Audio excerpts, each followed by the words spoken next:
Unha rapaza de Caldas de Reis marchou de Galicia con 17 anos e acabou creando a maior empresa hispana de alimentación dos Estados Unidos.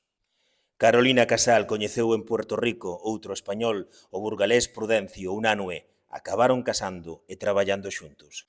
Sobre a idea de vender comida que soubese afogar, abriron unha pequena tenda na que se podía mercar olivas, aceite e sardiñas. Despois marcharon a Nova York e volveron a empezar de novas, pero o inicio da Guerra Civil en España cortou as importacións e volta a empezar. Fixérono cunhas latas de sardiñas marroquís que levaban unha palabra escrita, Goya. Custoulles tanto o nome que compraron a marca por $1. Sen sabelo, acababan de bautizar un imperio, Goya Foods. Hoxe é a maior empresa alimentaria hispana dos Estados Unidos.